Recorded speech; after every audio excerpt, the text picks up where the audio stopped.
Imagine for a moment that you are sitting in a restaurant, looking around, and you notice something disturbing. Every table is occupied by people, but no one is truly present. Parents ignore their children while scrolling endlessly on their phones. Couples dine in silence, each absorbed in their own digital reality.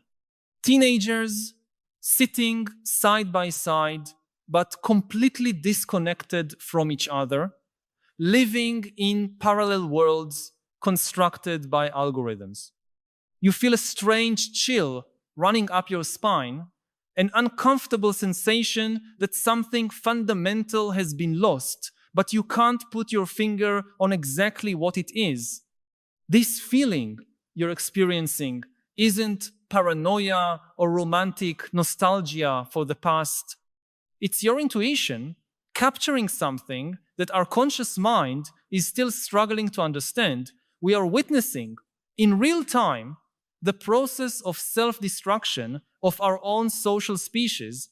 And the most frightening characteristic of this phenomenon is that it's happening almost invisibly, like a poison that acts slowly, undermining our ability to recognize that we're being poisoned. Throughout human history, great civilizations have collapsed for reasons that now seem obvious in retrospect. Rome crumbled under the weight of its own corruption and unsustainable expansion.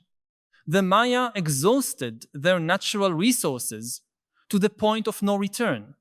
The British Empire fragmented when it could no longer sustain control over territories too vast to govern effectively.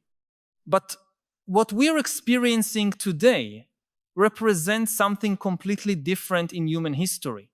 A civilization that has developed the most sophisticated tools ever created to connect people, disseminate knowledge, and solve complex problems. And that is using these very tools to fragment itself, misinform itself, and paralyze itself in the face of the most urgent challenges of its existence. The diabolical genius of this self-destruction process lies precisely in its invisibility, unlike the civilizational falls of the past, which were marked by dramatic events like barbarian invasions, devastating plagues, or sudden economic collapses. Our social disintegration is occurring through small daily erosions that individually seem harmless, even beneficial. Each notification we receive gives us a small dose of dopamine. Each like we get on our posts offers us instant validation. Each algorithm that shows us exactly what we want to see provides us with a comfortable sense of confirmation of our beliefs. Each product delivered to our door in less than 24 hours gives us an illusion of control and efficiency. But what we don't realize is that each of these small gratifications is contributing to a much larger and much more sinister project. The fundamental reformulation of what it means to be human in society. Consider for a moment how our capacity for attention, that mental faculty that allowed us to build cathedrals, write symphonies, and decipher the mysteries of the universe, is being systematically fragmented. The average human today checks their phone more than 150 times per day.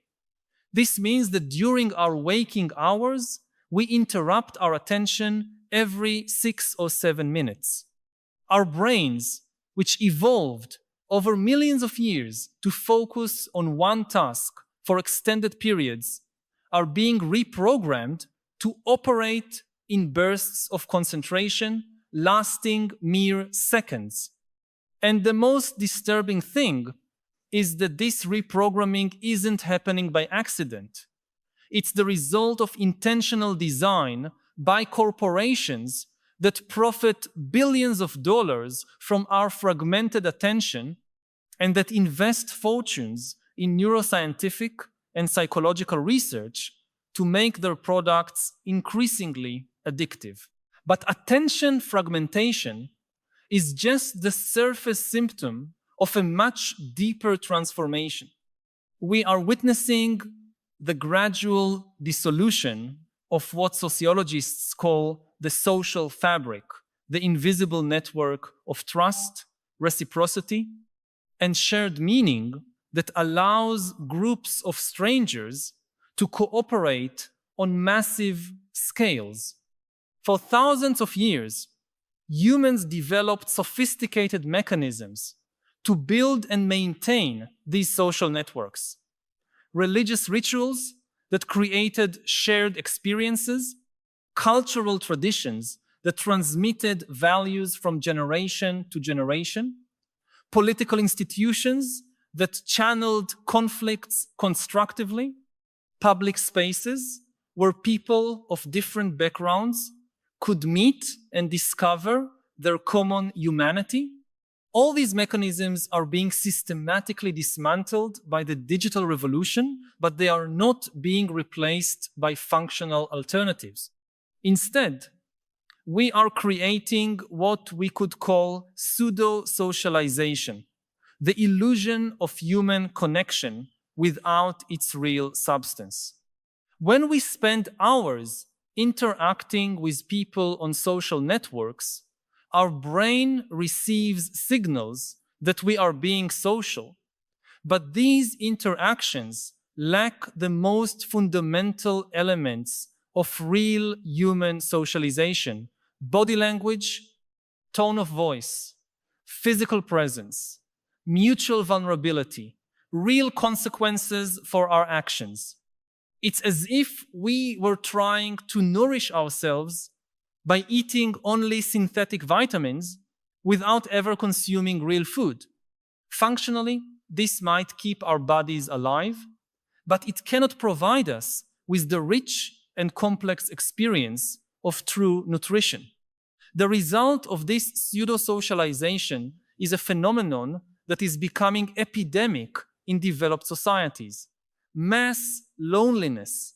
Recent studies show that more than 60% of American young adults report feeling chronic loneliness, and these numbers are increasing dramatically year after year. But this isn't the romantic loneliness of the misunderstood artist or the contemplative philosopher.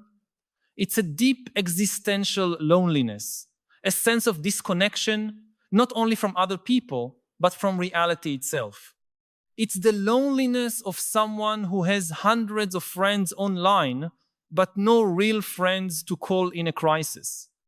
It's the loneliness of someone who is constantly entertained, but never truly engaged. It's the loneliness of someone who has instant access to all the world's information, but lacks the wisdom to make sense of it. And here we arrive at the cruelest paradox of our current situation. We have never had access to so much information, but we have never been so misinformed. We have never had so many communication tools, but it has never been so difficult to have real conversations. We have never had so many entertainment options, but we have never been so bored. We have never had so much individual freedom, but we have never felt so trapped. These aren't accidental paradoxes. They are the inevitable result of a system that optimizes for the wrong metrics. We are optimizing for clicks instead of understanding, for engagement instead of real connection, for economic growth instead of human well-being, for technological innovation instead of wisdom. The technology that should liberate us is transforming us into increasingly predictable and controllable versions of ourselves. Every search we make, every product we buy, every content we consume feeds algorithms that build increasingly precise psychological profiles of who we are and what we're likely to do next. This information is not being used to help us become better versions of ourselves, but to sell us products, manipulate us politically, and keep us engaged as long as possible on platforms that profit from our attention. The most frightening thing is that we are reaching a point where we know the digital versions of people better than the real people. We spend more time interacting with algorithmic representations of our friends and family than with themselves. Social media algorithms decide which version of each person we see, which aspects of their lives are emphasized, which emotions are amplified. We are literally living in a reality constructed by machines that have no capacity to understand what it means to be human, and that are programmed by people whose main goal is not our well-being, but maximizing the time we spend on their platforms. This process of digitalizing our humanity is creating a society of people who are increasingly like video game characters, predictable, superficial, motivated by immediate rewards and numerical scores. How many likes did I get today? What's my credit score? How many steps did I walk? How many friends do I have online? How many views did my last post get? We are reducing the infinite richness of human experience to quantifiable metrics, and in the process, we are losing access to the most important aspects of our humanity: our capacity for deep contemplation, our ability to form authentic connections, our competence to deal with ambiguity and complexity, our wisdom to distinguish between what is important and what is merely noise. Simultaneously, we are witnessing the disintegration of institutions that for centuries served as mediators between the individual and the broader society. Traditional journalism, universities, political parties, religious organizations, unions, community clubs, all these spaces where different perspectives could meet, debate, and eventually reach some kind of consensus, are losing their authority and relevance. In their place, we are creating digital echo chambers where people with similar views reinforce each other, algorithms that show us only what we already agree with, and influencers who make money confirming our existing prejudices. The result is an increasingly polarized society where different groups of people not only disagree about solutions to common problems, but literally live in different realities with completely distinct sets of facts about the world. And when we can't even agree on the basic nature of reality, how can we expect to cooperate to solve the complex challenges we face as a species? Because the challenges we face are literally matters of life and death for our civilization. Climate change, artificial intelligence, genetic engineering, growing inequality, nuclear weapons, pandemics, all these are problems that require global cooperation on an unprecedented scale in human history. They demand that billions of people with different cultures, values, and interests work together in a coordinated way for decades or even centuries.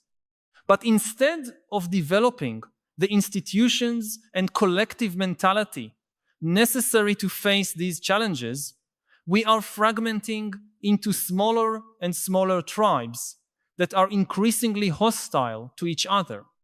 The tragic irony is that we have, for the first time in history, the technical tools necessary to solve most of these problems We have enough renewable energy to power all of civilization. We have enough scientific knowledge to cure most diseases. We have enough resources to eliminate extreme poverty. We have enough technology to create educational systems that could develop every human being's potential. What we lack are not technical solutions, but the collective capacity to implement these solutions. We are like a family that has all the ingredients to prepare a feast, but whose members are so busy fighting among themselves that the food rots in the refrigerator. And perhaps the most disturbing aspect of this entire situation is that many of the people orchestrating this social fragmentation are perfectly aware of what they are doing. Technology company executives send their own children to schools that prohibit digital devices because they know these technologies are harmful to cognitive development. Politicians who amplify social divisions to win votes live in communities where these divisions don't directly affect them. Billionaires who profit from environmental destruction build luxury bunkers in New Zealand to escape the consequences of their own actions. But here we need to pause and ask a crucial question.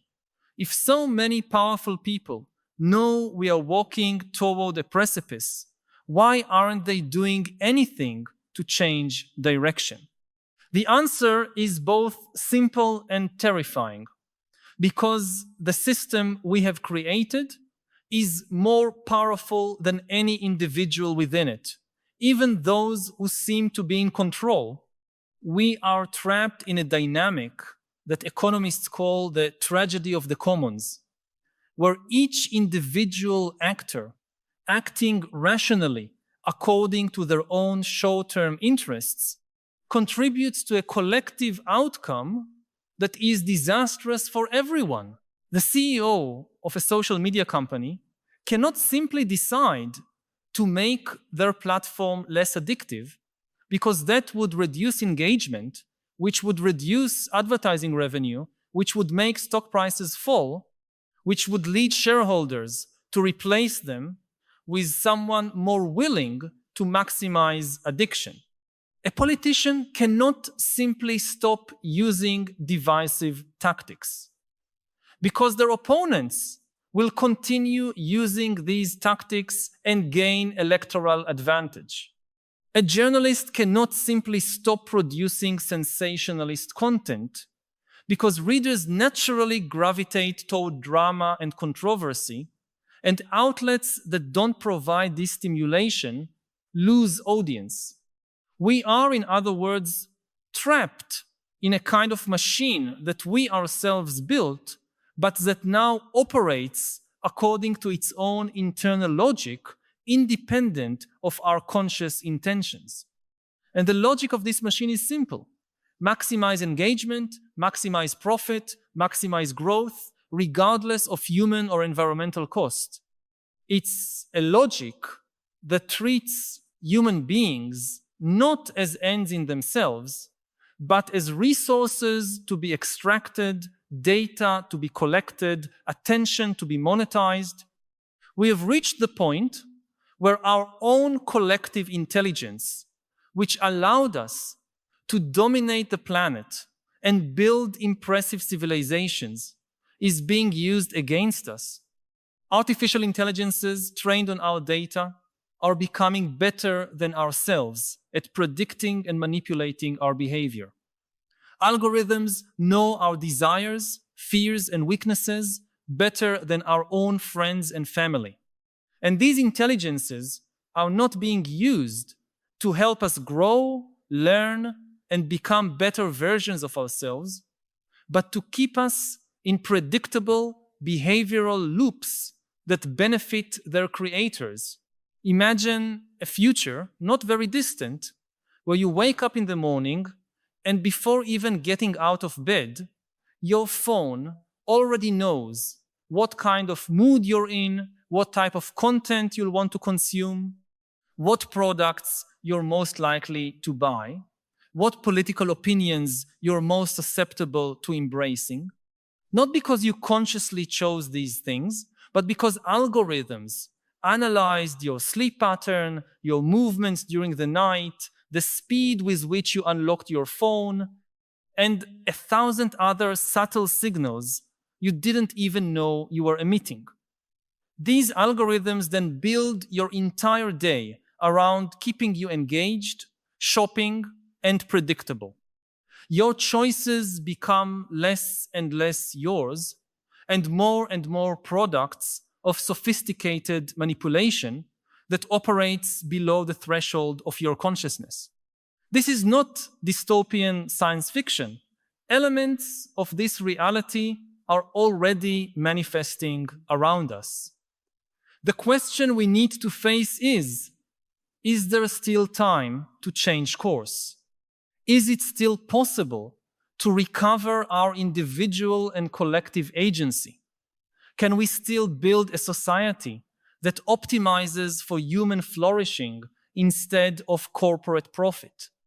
I believe it is still possible, but only if we recognize the real urgency of our situation.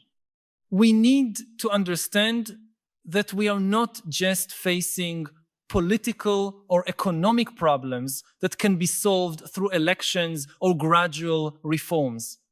We are facing an existential crisis that requires a fundamental transformation in how we think about technology, about community, about what it means to live a meaningful life in the 21st century.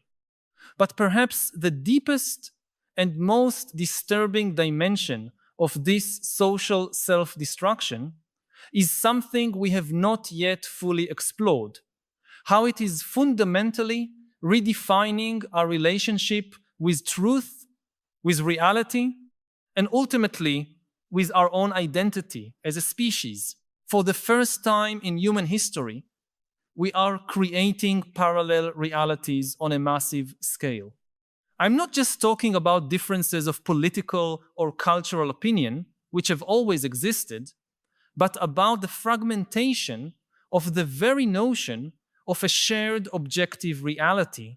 When our algorithms show us personalized versions of the world, when our information sources are customized to confirm our existing prejudices, when our experience of reality is mediated by artificial intelligences that operate according to logics we don't understand, we are essentially living in separate informational universes. Consider how this manifests in practice. One person can wake up in the morning and receive news that confirms their political view is correct, that their fears are justified, that their identity groups are under attack. Another person in the same city at the same moment receives a completely different set of facts about the same events, confirming a diametrically opposite worldview. We are not just disagreeing about interpretations of the same data. We are literally being exposed to different sets of data, carefully selected to maximize our emotional engagement. This fragmentation of reality has consequences that go far beyond political polarization. It is undermining our collective capacity to identify and solve real problems. How can we face climate change if half the population lives in a reality where it doesn't exist? How can we prepare our society for the impacts of artificial intelligence if millions of people are being deliberately misinformed about its potential and risks? How can we build evidence-based public policies if we can't even agree on what constitutes valid evidence? The situation is further complicated by the fact that many of the people responsible for this fragmentation of reality are not doing it out of malice, but out of pure ignorance about the consequences of their actions. Programmers creating recommendation algorithms often don't think about how their code is shaping the perception of reality for billions of people. Media company executives focus on engagement metrics without considering how constant sensationalism is deteriorating our capacity for discernment. Politicians use disinformation tactics to win elections without contemplating how they are contributing to the erosion of public trust in democratic institutions. It's as if we were collectively building a digital Tower of Babel where each group speaks a different language and no one can communicate effectively with others anymore. But unlike the biblical story, where the confusion of tongues was divine punishment, our confusion is self-inflicted, the result of systems we built and that now control us.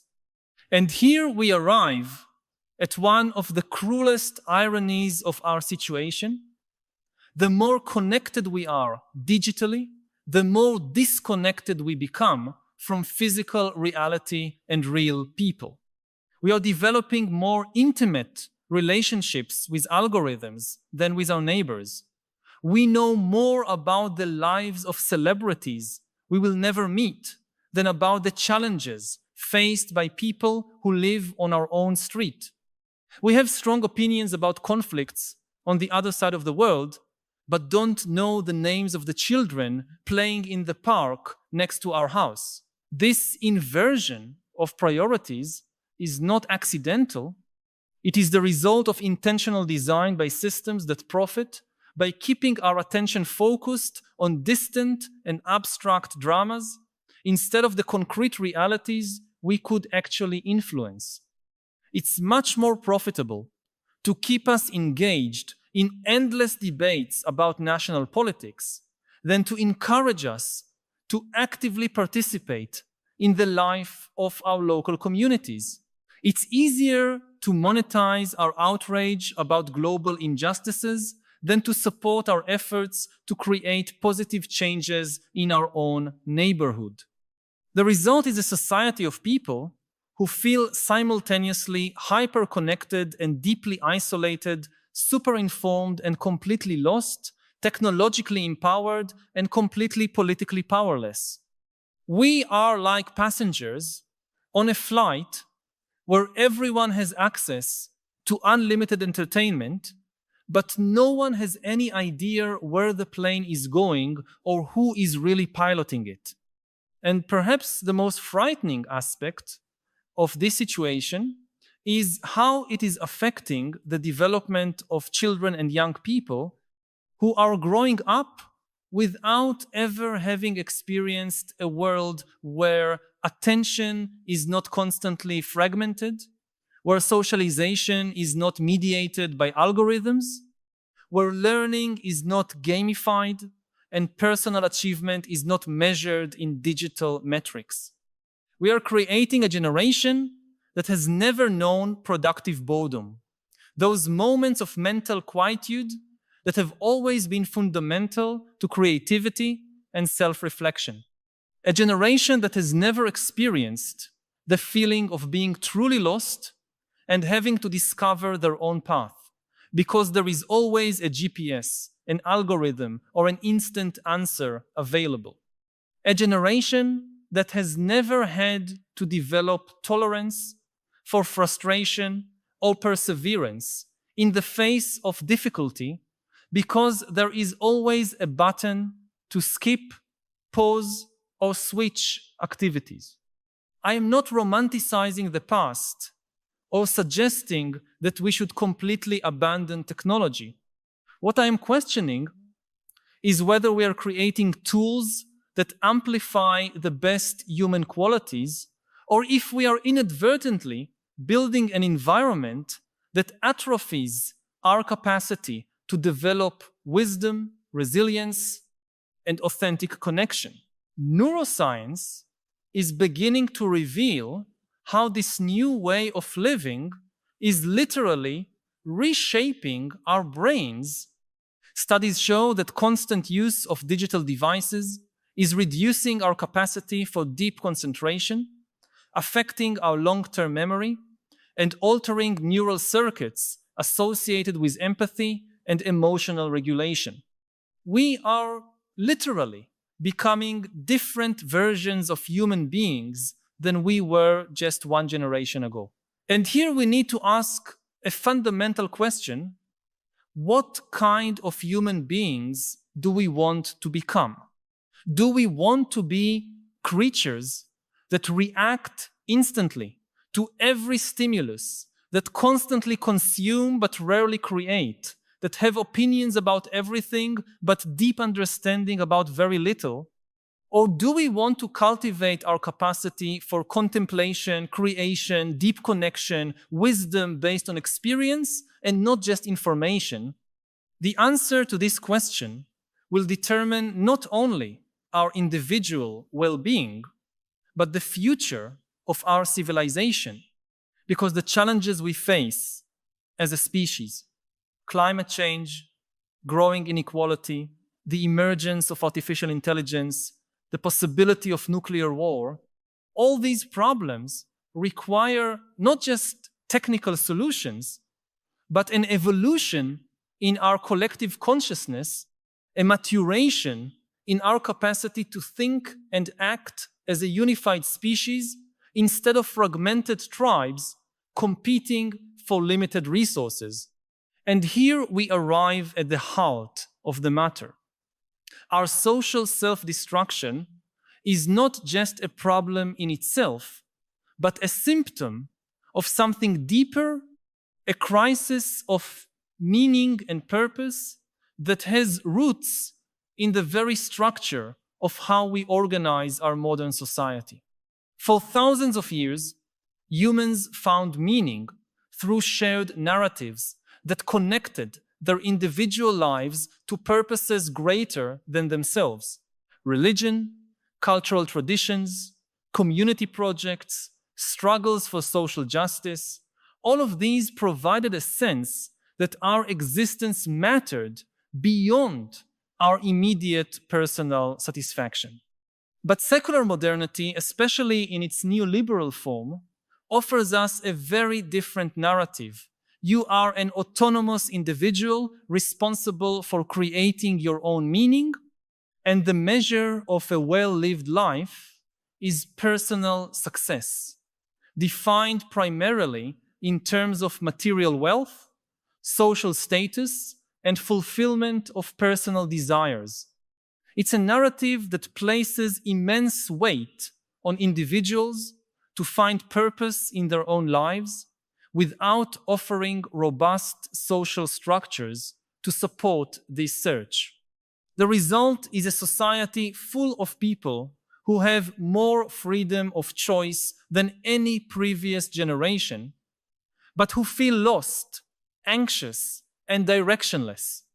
We have more career, relationship, and lifestyle options than our ancestors could imagine, but we also have epidemic rates of depression, anxiety, and suicide, especially among young people, because freedom without purpose is not liberating, it's terrifying. And in a society that values individualism above all, admitting that we feel lost or without purpose becomes a mark of personal failure, instead of being recognized as a natural response to a social environment that doesn't offer adequate structures for human flourishing. It is in this void of meaning that addictive technologies find fertile ground. When we don't have greater purposes to live for, we become more susceptible to distractions that offer immediate gratification but without real substance. When we don't have real communities where our efforts make tangible difference, we turn to virtual communities where our participation consists of liking, sharing, and commenting. That's why combating our social self-destruction requires more than just regulating technologies or adjusting public policies. It requires a fundamental re-evaluation of how we organize our society, what values we prioritize, how we define progress and success, how we balance individual needs with collective well-being. We need to create new forms of social organization that combine the individual freedom we value with the sense of collective purpose our psychology requires. We need to develop cultural narratives that celebrate not just individual success, but also contribution to the common good. We need to build institutions that offer people real opportunities to participate in creating a better world, not just as consumers or spectators, but as active agents of positive change.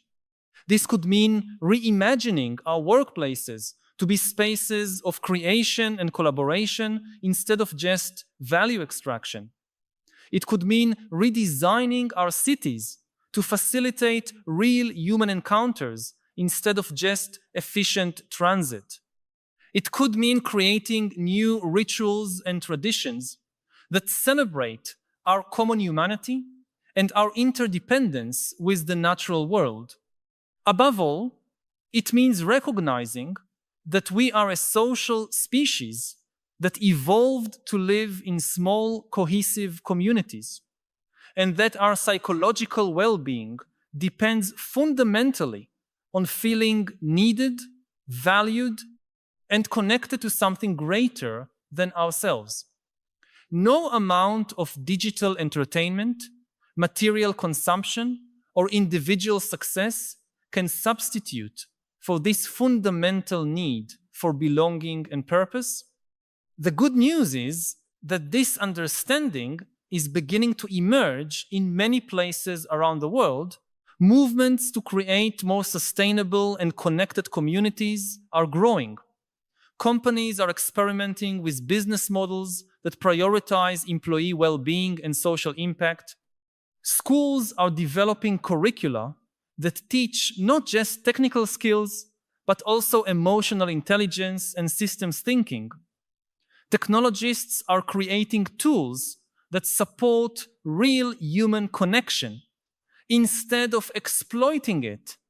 These are seeds of hope, but they need to be cultivated and protected. And this requires each of us to make conscious choices about how we want to live, work, and relate to each other. It requires us to stop passively accepting that technological progress is inevitably beneficial and start demanding that technology serve human values instead of subverting them. First, we need to recover our capacity for attention. This means creating spaces in our lives that are genuinely free from digital distraction. Not just a few minutes here and there, but hours and even days where we can experience what it means to be completely present in our own thoughts and sensations. We need to relearn the art of deep contemplation, concentrated reading, uninterrupted conversation. These are not nostalgic or anti-technological activities. They are practices of resistance against a system that profits from our mental fragmentation. Second, we need to rebuild real communities in the physical world. This means creating spaces where people can meet, not as digital avatars or online profiles, but as complete human beings with all the messy, complex, and unpredictable aspects of our humanity. We need neighborhoods where we know our neighbors, public spaces where different types of people mix naturally, rituals and traditions that connect us to something greater than ourselves. Third, we need to develop what we could call algorithmic literacy, the ability to understand how digital technologies are shaping our behavior and perceptions, and to make conscious choices about when and how to interact with them. This includes understanding how technology companies' business models work, how recommendation algorithms are designed, how our data is collected and used. We cannot make informed choices about technology if we don't understand how it actually works. Fourth, we need to demand that public and private institutions prioritize human well-being over engagement metrics or profit. This could mean regulating social media the same way we regulate other products that affect public health. It could mean redesigning our educational systems to develop not just technical skills, but also emotional wisdom and critical capacity. It could mean creating new economic models that measure success not just by GDP growth, but by quality of life, mental health, and social cohesion. I need to pause for a moment and ask directly, at what moments in your life do you feel most intensely this disconnection we are discussing? Those moments when you realize you are more connected to your screen than to the people around you?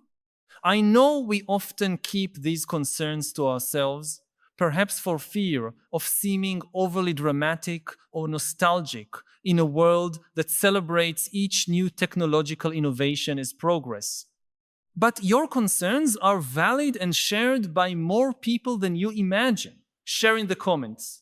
I feel this social disconnection most intensely when your voice can help create a space where we can honestly discuss these collective challenges instead of facing them in isolation. Sometimes, naming what we feel collectively is the first step to transforming it. Fifth, and perhaps most important, we need to cultivate what ancient philosophers called virtues: courage to face uncomfortable truths, wisdom to distinguish between the important and the trivial, compassion to see our common humanity, even in people we disagree with, temperance to resist immediate gratifications that will undermine our long-term well-being. Because in the end, the question is not whether technology is good or bad. Technology is a tool, and like any powerful tool, it can be used to build or to destroy. The question is whether we, as a species, will have the wisdom and maturity to use these tools in ways that enhance our humanity instead of diminishing it. Whether we can create systems that help us become wiser, more compassionate, more creative, more connected to each other and to the natural world on which we depend. History shows that humans are capable of extraordinary transformations when facing existential crises. We abolished slavery, extended rights to historically marginalized groups, created international institutions to prevent devastating wars, developed vaccines to eliminate diseases that terrorized our ancestors.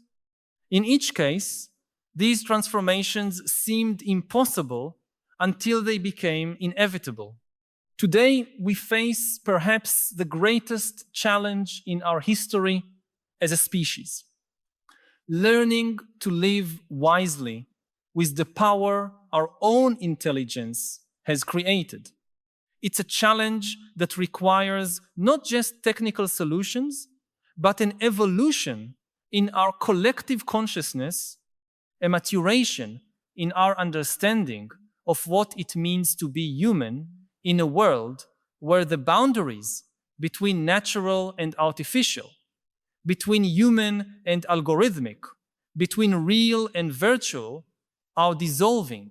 The good news is that you are not alone in this perception that something fundamental needs to change.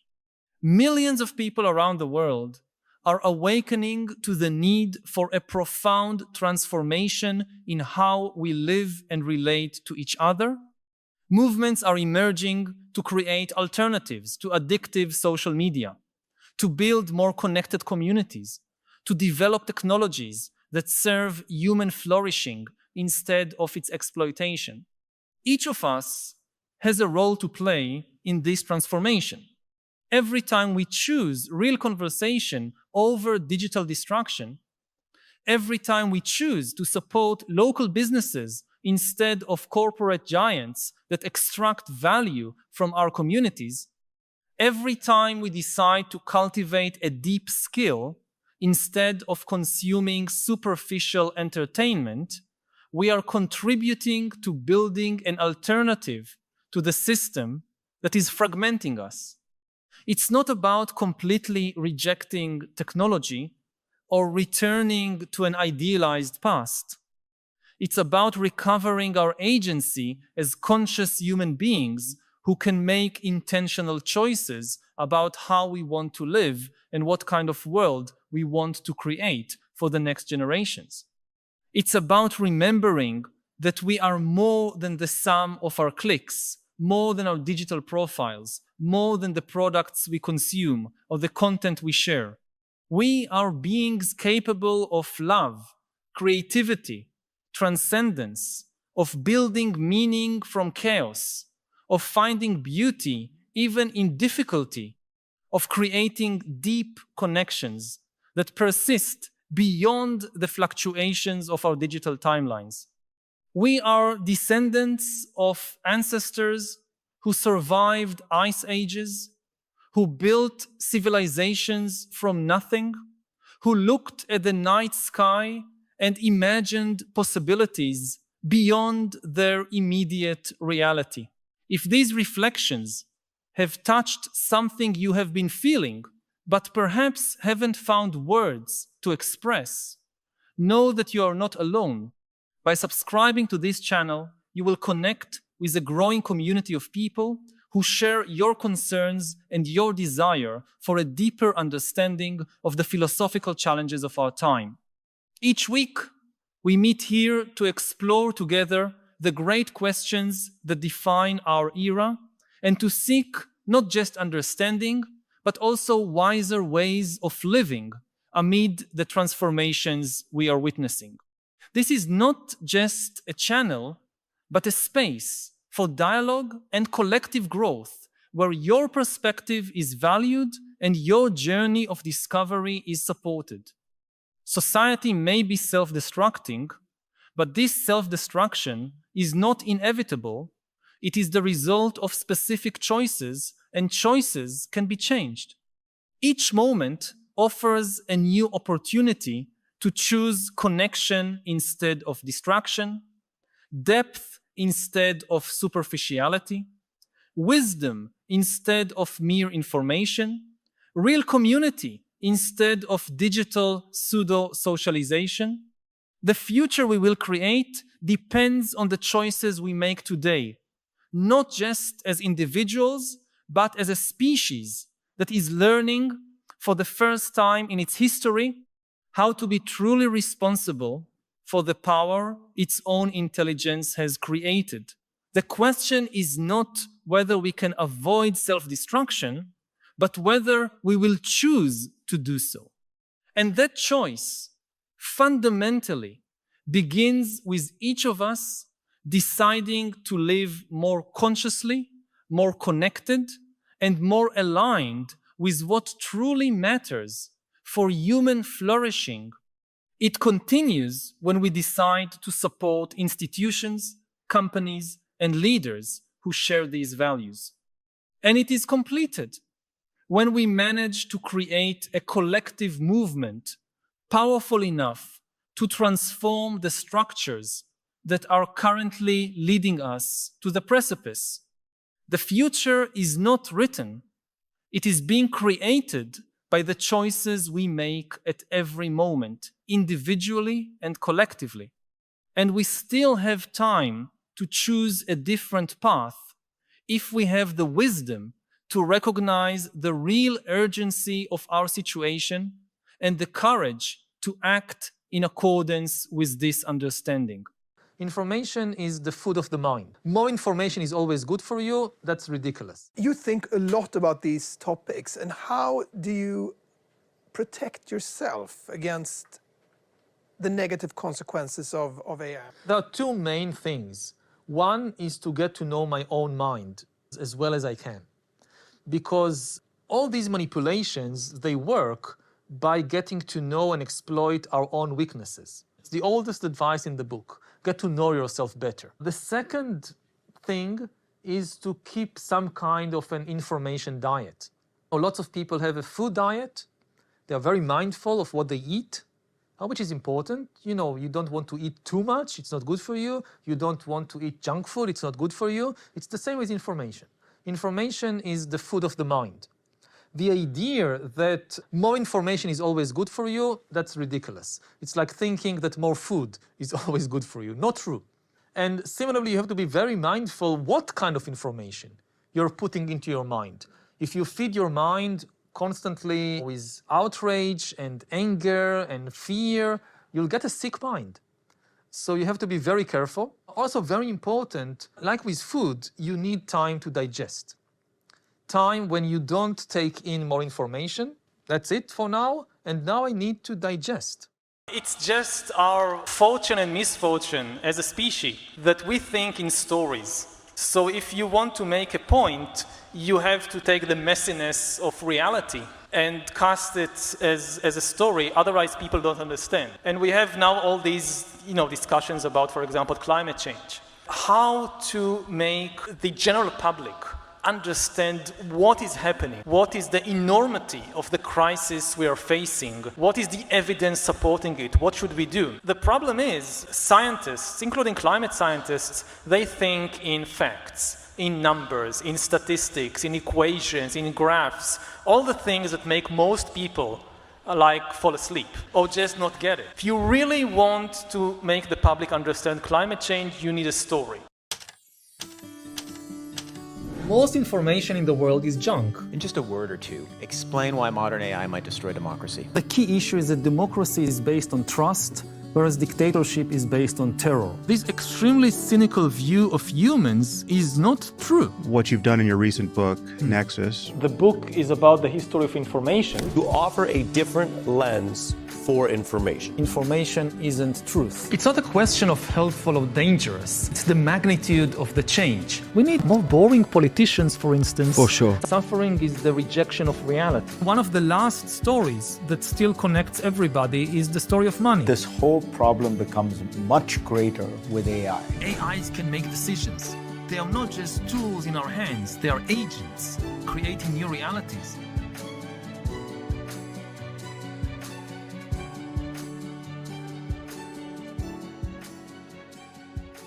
$7,000, $25,000 unarmed civilian. Keep it like you know.